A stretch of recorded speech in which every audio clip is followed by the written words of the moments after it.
Holidays Nale, Namma GT Holidays Tha, South India's #1 travel brand. For online one-to-one music lessons with top musicians, visit BMusician.com.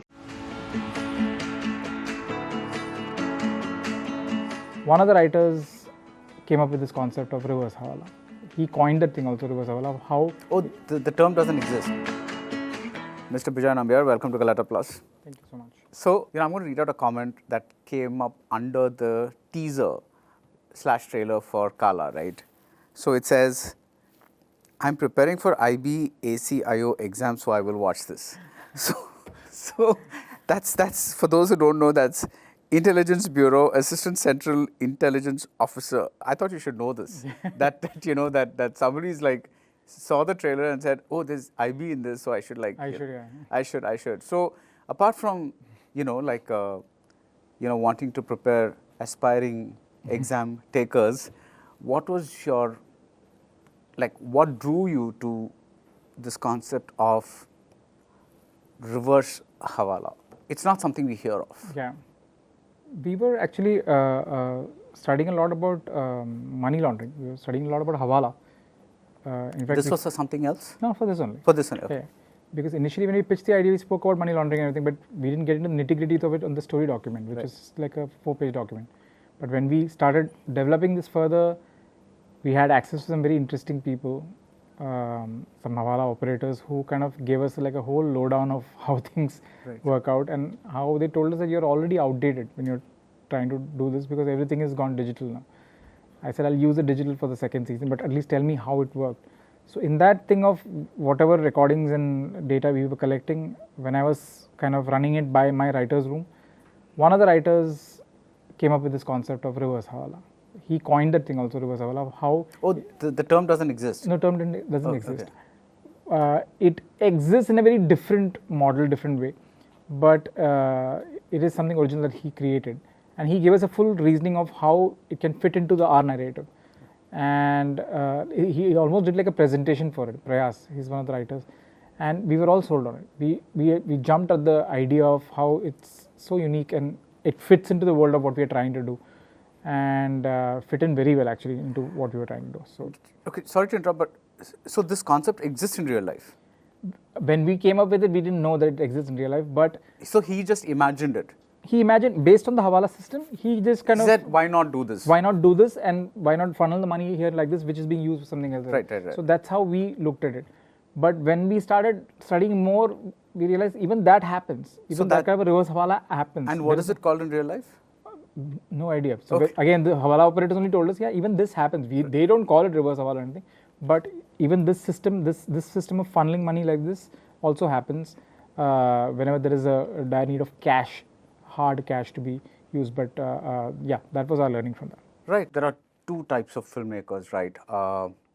One who like the camera to be invisible. There are others like you who use the camera in a very visible way as part of the narrative. You're not apologetic about moving in, or like that first time we see Avinash, for instance, there's this light flashing on his face, and then he's in this tunnel kind of place, and then not a spoiler, but then suddenly there's a flashlight, and kind of, so there's a very dramatic kind of thing. So when you started watching movies as a child, were you always drawn to how they were made? Always. I was fascinated by it. And when I got the first opportunity to tell my own story in theatre, even there I was searching for frames. In theatre, you're very restricted in the way you light and things. So even there, I used to search for frames, search for how I can make this frame look interesting and different. And I remember when I did my second theatre production, some very well-known veteran theatre actor came up and told me that she felt like this was made to be made into a film. This should have been a film instead of a play. I took that as a compliment. I don't think she meant it like a compliment, but I really like that that visually it appealed to them like that. Can you tell me what you did, just like briefly? It was my second. I mean, that was my second production called Trio, which was an anthology of 3 short stories. And my first production was called The Getaway. That's the name of my company. So one of the actors from my first production continued to work with me even in films, Prakash Belawadi. So Prakash Belawadi was someone I started doing theatre with long time back. Right. So yeah, so my base is theatre. From there, that's where I kicked off and started. So I guess I was always drawn to those, creating a visual. Right. No, what I'm asking is, what was that particular thing that you did that made him feel that it was a, or him or her feel that it was like a film? I think the way we experimented with the lighting at that time, it was something very new. Okay. I would like to believe, because I was also an ardent theatre goer, so I used to watch a lot of plays. But I used to find the lighting very basic and how they are doing it. But we tried something new in the lighting for Trio, I remember, which was very unique for that time. Right. In the way we did it, and we deliberately had a certain kind of a backdrop which will accentuate the lighting differently. So those are things at that time was a new thing. So I'm sure a lot of people have done various advancements in that. But I remember that for that time, for that kind of a play, it was it was a comedy. For a comedy like that, to do this kind of dramatic lighting was something new, something different. And I think that's what made people also feel that this should have been a feature. And in that, there's one character who kind of keeps crossing from one area of the stage to another. And every time he did that, the lighting used to change. And every time he came forward and spoke to he broke the fourth wall, the lighting used to change. Right. So we had like a full light design for it. And I remember sitting on the console with the guy, because I never trusted the guy who was doing it. So for me, all that was I guess my first entry into trying to tell a story, even in theatre, but in almost like a film. Right. You said like you've always watched films like this, right? So can you recall your early, like maybe one or two early films that kind of said, wow, this has been made in a very visual way? I remember my earliest memory of watching something that really struck by me was Chidambaram. Right. Was Arvind's. Arvind Chidambaram. I remember it so like, and I saw it when I was very young in Doordarshan, but it stayed with me. Ardh Satya, it stayed with me. Mirch Masala stayed with me. I was in fact introduced to Mani sir much later. Right, right. Agni Nakshatram, Nayagan and all came much later, but these were the films that really stayed with me. No, but Govind Nilani and all, they really laid the framework for a lot of the stuff that came out later, right? Yeah, yeah. So Trishna, I remember. These are films which are so stark and so different from what was being made at that time. Even Ijazat, Gulzar Ijazat, I used to wonder, why is this film looking so different from anything else that we are watching? Why is there so much darkness? Why is there so much darkness? Why are the actors glowing like this? I couldn't figure out, like, why, what are they doing differently? Right. And then you could see replicas of that being made ahead, but they were like the trendsetters, right, for that time. Right, right. And those visuals, those images still stay with you. Still, there's a clear reference even now. If you want to remember a frame, you know which scene has which shot. Right. So when you approached Mani Ratnam for being an AD, was that the primary reason because he was so visual at that time? I had a list of filmmakers I wanted to work with. Right. And he was what was that list? That time was Mani sir, Ram Gopal Verma, because he was the rage at that time. So Mani sir, Ram Gopal Verma, Mukul Anand, and I think there was somebody else also. Priyadarshan, of course. Priyadarshan. Right. This is 4 directors. I said I had to somehow find my way into them, and I think Mukul Anand is the one I approached the first, and I tried really hard. And was this around the time of Khuda Gawah or something like that? No, it was Khuda Gawah had come already. Okay. It was around the time when he had just started shooting Das. Das, okay. His last film. Right. And I remember, I think it was a telephonic interview with Raj Kaushal, who was his AD at that time. And he told me, give me the, as part of the question, he told me, give me the, tell me Sholay in 1 paragraph. And I was like, this is about, I mean, I just fumbled and he said, see, you should be able to be very clear in your story. Because he asked me, what is your story? Like you said, you want to be an AD, I'm sure you write. I said, yeah, I write. So tell me your story. So I said, it'll take some time, I need like half an hour. He said, no, you should be able to tell your story in 1 paragraph. So I think that's was my first initiation into the film industry. I didn't get the job. Similarly, I never got the job with Mani sir also. I tried a lot with Mani sir, never got it. Never got close to Ram Gopal Verma. Then I kind of made my own short film, and that got me the job with Mani sir. Right. You know, when a lot of directors have told me that when they write, as opposed to when I speak to writers about how they write, the directors who write all tell me that a lot of the time when they write, they see the visuals. They're led a lot by the visual possibilities or potentials of that particular scene. How is it when you write? Do you see the thing happening when you write, as opposed to like having it as a story? I get very excited. Okay. I get very excited if I can start seeing it. Right. Initially, I think it's just very, very basic. The basic idea is there, and I know that I want to get it to a place where I get excited and start seeing images. Right. So the initial phase, I don't. In fact, I deliberately stay away from thinking of what it can look like. Can you do that? Is what I'm I asking. can. You can. Okay.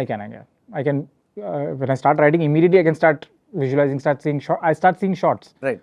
But nowadays I try to avoid that because I want to get it to a point where I feel really excited about it, and from there then I start going crazy with it. The question I was leading to is that a distraction sometimes, in the sense that because you first want your emotional stuff, your narrative stuff to fit in first? I find it a distraction now. That's why I said that now I'm trying hard not to start visualizing it. Right, because that might take you off in like tangents, right? Completely different tangent. Like yesterday, I was talking to my wife about a story which I totally forgotten that I narrated to her about some 6 months ago. But yesterday, something happened in front of us which was very similar to what I had mentioned in the story. And then I started talking about the idea. Then I started talking more and more. I almost gave her like a half an hour narration, and then I could see all those visuals and these were visuals that were never there when I wrote it. But yesterday in the narration, all those visuals came because I guess it was inside me for a long time. Right. And I guess the idea also had kind of cooked over some time. And I'd forgotten about it. But when I was narrating, I could see everything in the film. And that made me excited. Then I said, I have to get down to finishing this. So I'm going to call it accident so that I don't spoil the beginning of Kala. When the thing happens and smoke is thing. The truck explosion, you can say that. That's there in the teaser also. Okay, so I can say that. Okay, all right. So the truck explosion happens on the bridge. It's exciting and all that kind of stuff. But what really was very fun for me to watch was, like, as in visually, was the drone actually follows the smoke, and as it goes into the smoke, next shot, right? Yeah. So that was like a very neat cut to kind of. My editor is very proud of it. Yeah, it was very proud. No, I'm like, so is that the kind of stuff you think about as well, or that is very specific and happens at that point? That was not intended, of course, because it was a different kind of a drone that we were using. So I never planned it'll go through the smoke. But when we saw the rushes, we were so excited. And it kind of fit in well with the dialogue and everything, and it goes correctly on cue. So when my editor placed it like that and showed it to me, I got very excited. Yeah. It was supposed to cut much later, but I cut it there because I thought it's a great place to cut. Right. So those are happy accidents. Happy accidents, Yeah. right. Some are by design, some are accidents. So when you see so much ahead of time, and I've always wondered this about Hitchcock as well, like, what's the excitement of making the film? Sometimes the execution becomes very, very, very menial. You feel like you already seen it so many times. It's a matter of just kind of executing it. Yeah, you just, the visual in your head, you're trying to put on screen. Yeah. Right. But I constantly, in my writing and in the way I approach and stage a scene, I leave some window open for every department, for every actor also. Right. I like to keep some space, and when I see that they are not contributing towards that space, then I'll take over. Then I'll take over, and then I'll push it more and more closer to what I want. Right. But I try and leave something, some spaces for everybody to come and do something different, and can be costume, that can be, and there have been so many times when people have surprised me. So that really works for me. Right. So and when it doesn't happen, I jump in and I make sure it comes very, very close to what I want. Right. So I remember there was a shot in my feature recently when I was taking a shot. I knew the shot. I knew exactly what I wanted in the shot. But my DOP at that time kept telling me, no, I don't think this works for scene. I think the shot works much better this way. And he showed me the shot. I said, okay, fine, let's see. But it was not giving me the impact of what I wanted. And he was just not able to get the kind of shot I wanted. So it took us almost half a day to figure out, because I was not able to exactly, see, I know my shot, but I don't know the technical aspect of exactly how to get that shot. Right. So I had to figure out, and so I had to really break it down and figure it out with him. And by the time we finally got it, he said, oh, now I get it. Till now I was not able to understand why you're doing this, but now I get it. Right. So sometimes you have to kind of push that a bit more to get close to what you want. Sometimes they will surprise you. Right. But I always give them the onus first. Right. So which means that you're very particular about the DOPs you work with. Oh, very, very, very. Right. That's something that you've inherited from your Yes. your your master or whatever you want to call him. But He's so particular. I mean, look at his frames. There's such a visual consistency in the kind of films he does. Right. You know, you mentioned Chidambaram, Artsatya and all that. Can you mention like maybe a couple of like shots, that very, very specific shots that affected you and said, this is very dramatic, and from the films that you remember? It could be anybody's film. I mean, there are so many iconic shots that. That's what, so like, that's why I'm saying any two, right? You know, like instead of saying all of them, Yeah. which is what I would like to do, but then Yeah. that would probably be like That's later another- over a yeah, drink and over a long evening, but yeah. I think the Nayagan shot where he opens the window in the morning and After Sharanya, that scene. fallen asleep on the floor, and when he opens that window and he kind of then shuts it halfway for the light to cut so that she can sleep in the shadow. That's such an iconic shot. In that one shot, so much is being said.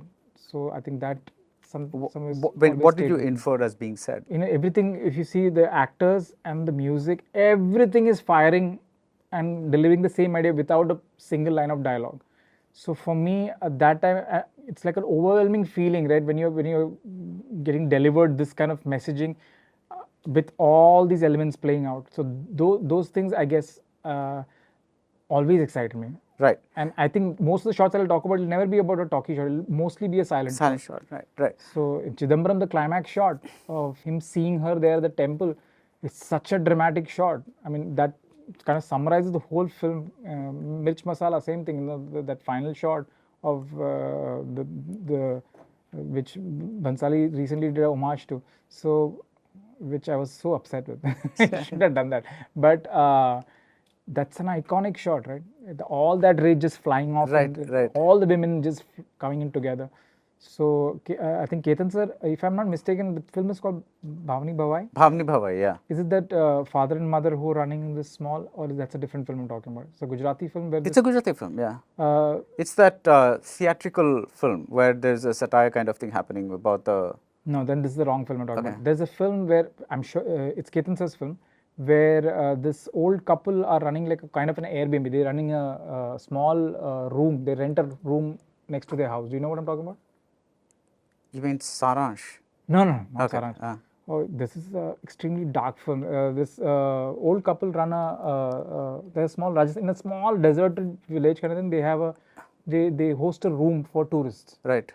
and what they do after a point, they start killing the tourists and take everything from whatever the tourist has, and they send money to their son who's studying abroad. Do you know about this? No, I don't think I've Oh, seen it's this. it's a phenomenal film. Right. And now, if I tell you, I'll be ruining the film for you. Right. But that has one iconic shot. The climax shot is an iconic, which I must have seen it like 35, 40 years ago. I've not seen it after that.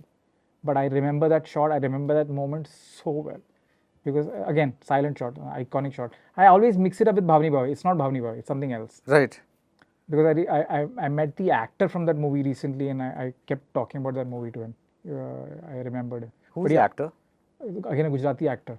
I don't remember it. Right. Okay. But I'll send you the name of the film. It's, Right. It's a crazy film. Right. But it's just Ketan sir's film. So when you embark on a film or series, let's say Kala, right? Yeah, you have the story in front of you. Your assistant Prayas has pitched a great twist on the research that you're doing. When that becomes the seed for the writers, I mean, like I noticed a long list of writers, like you know. Prayas is one of the writers. Yeah, that's what I'm saying. But like there's Bejoy, there's Prayas, and there's like a whole bunch of writers, right? So you guys all. But at what point do you start saying that this is the kind of style that I'm going to be using for this film, this series? I don't think some of them had worked with me before, but I don't think they could anticipate how I'm planning to stage it, how I'm planning to kind of have a design for it. It was there on paper. Some of it, a lot of it, the design part was there on paper, but still, I don't think they. And this is not to say that they don't have the vision for it. Of course they do, but I knew very early on, because this was my first writer's room. I had never had a writer's room before this. Some of the writers, it was their first writer's room. So it was a great experience because we were all learning a lot. Right. And that's why the writing also took a long time. We were all learning, and we were all. How long did it take It took almost about 1.5 years. to write the Kala season 1? Season 1. Okay. And we did some parts of season 2 also. We did the basic story structure for season 2 also. So it took about 1.5 years to do that, and there was the back and forth that happened with Hotstar and everything. We keeping that factoring in that, it took us that long, and but it was a very interesting experience for me because I had never done it before. So it was a new turf for me. I think at one point, even in the writing, the volume kind of just hit me after a point, and once the writing was over, then I got into prep. Then when you're prepping, you think you're prepping like a film, so you went like that. But when I started shooting, after shooting about 70%, we shot it at one go 70%. Again, that volume just hit me so hard when I realized there is so much more to do. So I took a break. I told Hotstar that you need to give me some time. I need to kind of just see what I've done. And they were very patient enough to give me that time because I started assembling things and I realized there's so much more I can do to fix it so that before I go to shoot. And my actors were sweet enough that they said they'll wait in the look. So I took about 3 to 4 months just putting it together, writing new scenes, writing some bridge scenes, deleting a lot of things. We deleted one entire episode, Right. Which I realized that it was just not taking the story forward. So from being a 9 episode, it became an 8 episode. So all that helped. That break helped after that 70%. The break really helped. So these are all like new things that I learned. And when I say that the writers were not aware of the design, because at one point, after the entire 8 episode were delivered, and the prep started and the dialogues were being worked on, and now when I was reworking that part, I kept them away. Okay. Because I somehow thought that this is gonna delay this further, and now I was on a horse kind of thing. So then they were not really aware of the new things that I was doing with the design part of it. Right.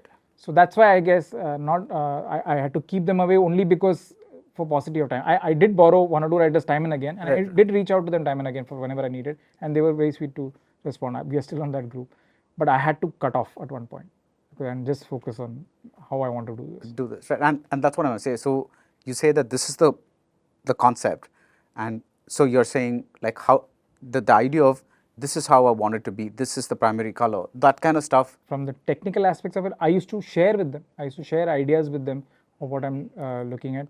So you with the writers as well as writers as well, so that they know that this is the way I'm looking at. I used to share casting, who the people are. So constantly I used to do all that with them. Right. Keep them in the loop on everything, so they can also start seeing how we are looking at it. When we used to go to Recce, I used to keep sending them pictures saying that this is where I'm looking at doing this. This is where I'm looking at doing it. So they were part of that. What about music? How do you convey the kind of music that you want to your composer? My equation with him is for almost 11, 12 years now. So he's like almost like my musical soulmate, I feel, because he really knows the sound that I want even before. So he's one of the first persons I share my script with, so that he can get a sense of the, and I don't give him any brief. I wait for him to tell me what is the kind of sound he feels will be right for this. And I want to say 9 out of 10, no, but 10 out of 10, he's always been bang on what I want. And sometimes I only give him a synopsis, and I say that, can you give me something so that becomes like a core piece for this, because I use that piece then to write. I always like to have one theme. He did this with this also. Somewhere I think by the 3rd, 4th episode, I told him that I wanted to use the music from David as a theme for this. And since he was the one who composed that, he said, you really want to revisit that? I can give you something new. I said, no, I really want this. So he said, okay, then let me revisit. I'll also do something new with it. And he created a theme for me, which really helps me because throughout the writing, throughout the prepping and everything, if you have like one sonic soundscape, then you know how your scenes are going to start playing out, and some things in the rhythm start falling into place. Right.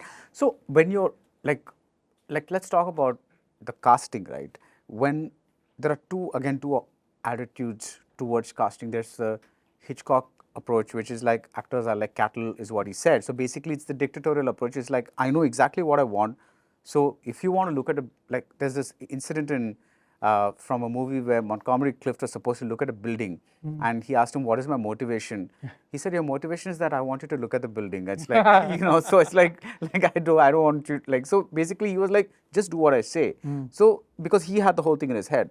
Whereas there's the other end of the spectrum where you have someone like Robert Altman, who was like basically, who liked to use the the cast like a theatre troupe and experiment with what are the possibilities, where do you fall? Definitely not the dictatorial thing. Even if Which is not wrong, by the way. I'm It's just not like, wrong, that's an of course, approach. Yeah, yeah. But it doesn't work for me. Right. It doesn't work for me, but I have to tell them exactly what to do. Sometimes with complete non-actors who have come for a scene or something, there you get into that kind of space because you want to just get it done and move on. But with other actors, it is my job to have that equation with them where they know how they're supposed to deliver the scene, where they know what is expected out of them. So I always have that dialogue very clear with them way before, so that there are no surprises on set, which has happened with me in the past when I have not had enough time with the actor. So that's been a cautionary tale for me. So because of that, I always make sure that I spend some time, even if they're doing just say 3 scenes, I make sure that if they're away, that I'm on the phone with them, but I try and have that conversation with them about the part, about the character, about the scenes, so that to see if, and the initial meeting will be just to kind of run through the story and give them an idea. But then the next follow-up meeting, I wait for them to tell me how they're seeing it, what they're going to do about it. So when I said earlier about leaving that space, I keep a little bit of space open for them to bring something. Right. And especially in Kala, there have been so many instances where actors have just done phenomenal things which was not there on paper at all. Right. And I enjoyed that so much, and that helped me course correct some things also, because I could see what they could do, and I'll be stupid not to push on that strength. And then I kept trying to push those elements and rewrite some parts to accommodate that. Right. So Avinash Tiwari is not exactly the first person that will come to mind as a kind of action hero. Right. So, so when you get somebody like him, of course he's a very talented actor. How do you push him into that zone? Like how do you work with an actor is what I'm trying to ask you. I put him in that zone purely because of the reason what you just said. I saw him in that part because you don't think of him as an action hero, and I wanted a very relatable action hero. I wanted a guy who's just been pushed to the corner, but who can't really fight back, but he's trying so hard to fight back. Every step of the way, he's just trying really hard, and he just gets battered, bruised, but he doesn't give up. Yeah. So that element is what I wanted. I wanted a very relatable, not a guy who will just beat up 50 people. The one scene, I think he tries to beat up someone, again he gets caught. So it's something that I always wanted to push that part and make it more real, more relatable. I remember day one, and since you've seen episode 6, it's okay, it's a bit of a spoiler. Day one was that chase, the rooftop chase. So he had a rooftop chase, everything was written as planned. But seeing him the way he was doing it, everything, on the day we came up with the idea of coming back and helping the cop. And I thought it was because that played well with the kind of guy he is. Yeah. That tells me a lot about the guy. Rather than a typical hero will just do that, and I felt that was a more real approach to it. And he made it real for me. So those are the things I said I kept trying to accommodate. And I really liked what he did with Yeah. He's very good at this. So similarly for some other actors, which I guess I can't really. So when Kala releases, will you read the reviews? 100%. Okay. 100%. You're one of those. Yeah, okay. yeah. I'm not someone who will run away, and I want to read reviews because here there's no box office, right? So you need to kind of get a clear indication of what has worked, what has not worked, what has connected, and that too from trusted sources, from reviews from people whose work that you look up to and whose reviews almost match yours when you are watching films. And I have a very select people that I bunch of people that I always follow and read up just to see whether my thinking is more or less right or not. So I definitely follow reviewers, and that's the only way I can gauge what, because see, sometimes feedback is so cluttered that you need to kind of filter through and see what has worked, what has not worked. Right. At least with reviews that you trusted reviews, you can get a clear sense. But let's say we're not talking about this, but like something older that you did and was not well received. Any creative person is likely to get into a slump, right? It's like because you work so hard on something, there's bound to be feelings of insecurity or whatever. How do you handle that? How do you get over that? Not to sound bashful about it, but slump is fine. You can feel dejected and disappointed, but you have to really factor in the feedback in a constructive way to see that, otherwise you'll not be able to grow. No? If you look at it very clearly and dissect it, seeing what has not worked, what is connected, what is not connected, you have to kind of take that in the right spirit and have a conversation about it with the people involved to see if these were things that we should have worked on, we could have done, we could have. So I think that at least that much honesty is needed. Right, but that's a very logical way of looking at Correct. it, right? I know. I agree. But I really subscribe to that approach as much. So you are able to divorce emotion from that. No, emotion can still be there. Emotion will still be there. You can't just be that cold and disconnected. Emotion will be there. Good and bad. Bad more. You feel terrible. I remember when David didn't work. In a Chennai theater, I was sitting and watching the climax, and the people were booing. They were booing that Kenny sir didn't get the girl, and they were booing away. And my AD was sitting next to me, and my AD said that if I announce now that you have made the film, they might beat you up. I said, yeah, they might. But that was a reality check that it is not communicated, it is not connected with the audience the way I wanted it. So it'd be foolish of me to not understand that and not learn from it.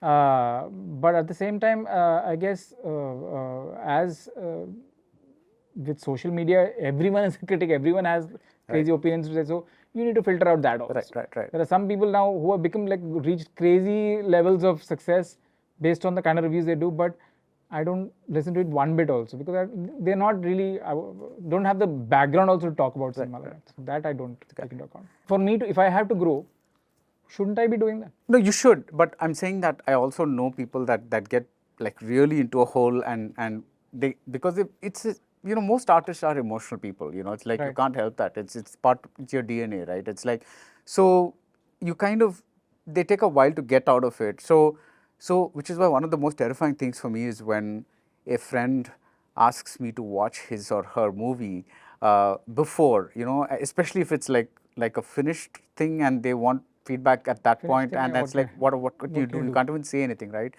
So it's super terrifying kind of a thing, because you want to be supportive, but at the same time, like a thing, and which is why one of the things that I do is, when I watch a film by somebody I know and I have to write a review, I just immediately after the movie, I tell them this, if it didn't work, if it works, it's fine, because I'm going to give a positive review, so that's fine. But if it didn't work, I say, I'm so sorry, this film didn't work for me. So that's out of the way. That's out of the way, okay. So now I can write my review. But of course, I'm never trollish or whatever, so that's not the problem. No, but upfront you're telling them. Yeah, I'm just like, sorry, this is not working for me, and so they know that this is the kind of review that's going to happen.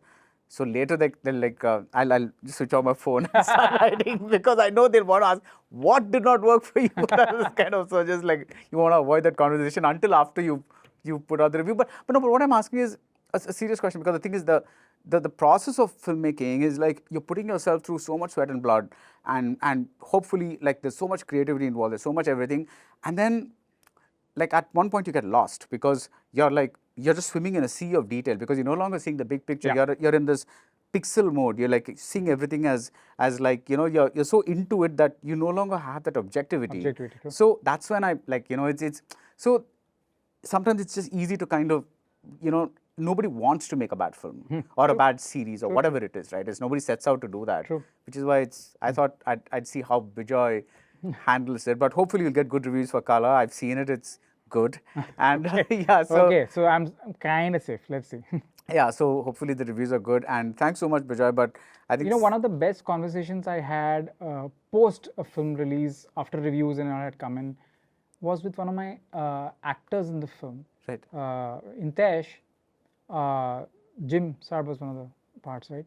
So Jim, is that the film with this big single shot that opens until the wedding? Until the wedding, yeah. Yeah. You had given me a very great review. I loved your review on it. In fact, you saw some detail which I didn't even think of, and I was like, wow, yeah, that's true. Yeah. I remember talking about it to my friends and my writers, but some detail that you picked on. No, but that's I'll tell you why that happens, because, and I think that's a very valid thing, because see, there's a lot of stuff that comes from your unconscious, right? Yeah. That's what I realized. Yeah. So the thing is, it's not that you didn't think of it. You didn't think consciously about it. It's like how I like to think of it, because if it's up there on screen, then it's not magically appeared, right? Yeah. It's through your unconscious, you've kind of brought something out there. So maybe I'm reading that. Yeah. So True. Very true. Yeah. So what were you saying about Jim? So post the film release, about a month later, I think 2-3 weeks later, when all the reviews had died down and we had got all the information, I had the most phenomenal conversation with him. He spoke to me for 2 hours. He almost sat with a notebook, and he told me to get a notebook, and we both sat down and we wrote about, and we spoke about what really worked, what did not work, and why did it not work, and why did this work. And the fact that he was so objective about it, it really made me feel like I should be objective about it too. So for me also, I was able to have that such a frank, which till now in my career I never had an opportunity like this, to have a conversation with someone, especially someone who was part of the film. Right, and about the finished product as About opposed to the finished screenplay or something exactly, like that. Yeah, yeah. Exactly. And I know for a fact how many thoughts he had about the screenplay, and he was one of the most vocal about scenes and dialogues and everything. So he used to ask me the 50,000 questions, which was okay, great. I used to like that. But for him to take out that time to sit with me to do this, I appreciated it so much. I like, just for this I should be taking you in every film because it was such a good learning thing for me. Right. Because some things that you're kind of just pushing aside, thinking, हाँ ठीक है, actually ठीक नहीं है. You know, you need to look at those smaller things which will help you somewhere, like you said, subconsciously it will help me when I'm writing again. So I guess showing it to the right people and getting the feedback from the right people is very critical. I personally, for me. Right, and it's good you're doing that. Thanks for the conversation, Bejoy. Always Thank you so a much. pleasure talking to you. Same here, same Yeah, here. all right. So. Holidays nale nama GT Holidays ta South India's #1 travel brand. For online one-to-one music lessons with top musicians, visit BMusician.com.